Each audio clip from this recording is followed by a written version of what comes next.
misnomer, since the land could be quite hilly. But then the bumpy fringes of the northern Badlands crept up here, like the trickles of river water forming finger coves. But drab buttes and flat grasslands coexisted just fine for the most part. A night fog was sweeping in, eroding his visuals.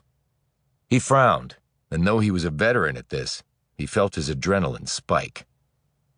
He heard the far-off rumble and then the whistle of a train, probably carrying a column of tanker cars loaded with oil, also with natural gas, which after being pulled out of the earth was then liquefied for transport.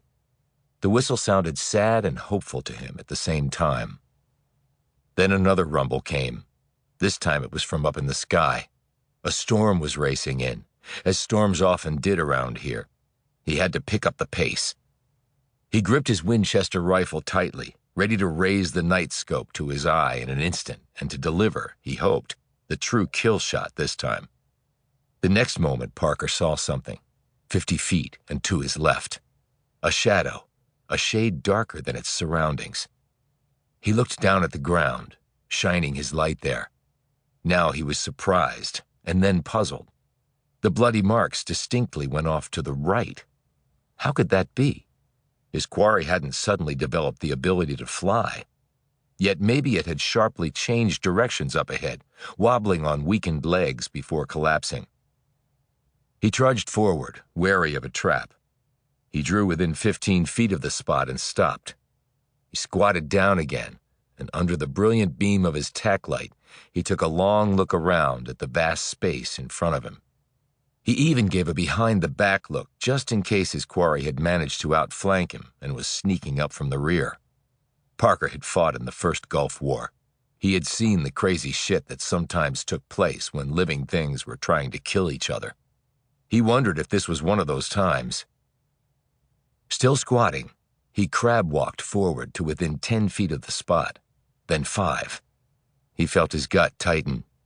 He must be seeing things. He sucked on his water line to increase his hydration, but the thing was still there. It was no mirage. It was... He gingerly rose and carefully treaded the final few feet to the spot and looked down, his powerful light illuminating every detail of the nightmare he had just discovered. It was a woman.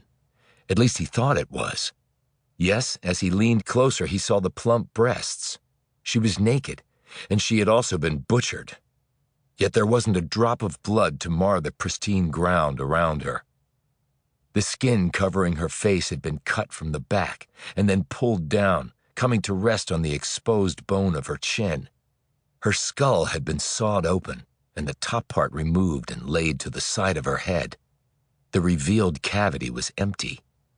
Where the hell was her brain? And her chest? It had been apparently cut open and then sewn back together.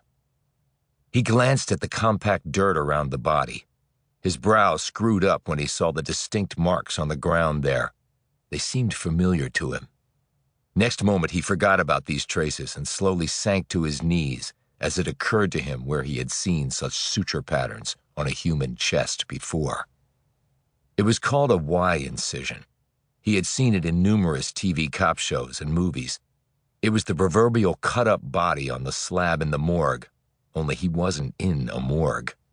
He was in the middle of expansive, unblemished North Dakota, without a coroner or TV show in sight. A post-mortem had been performed on this unfortunate woman. Hal Parker turned to the side and threw up, mostly bile. The soil was no longer pristine as the skies opened up and the rain began to pour down. Chapter 2. North Dakota, murmured Amos Decker. He was sitting next to Alex Jamison on a small Embraer regional jet. They had taken a jumbo 787 to Denver, where they'd had an hour layover before boarding the far smaller aircraft. It was like going from a stretch limo to a clown car. Decker, who was 6'5" and weighed nearly 300 pounds, had groaned when he'd watched the small jet maneuvering to their gate, and groaned even more when he'd glimpsed the tiny seats inside. He'd had to wedge into his allotted space so tightly that he doubted he would need his lap belt to keep him safe in case of...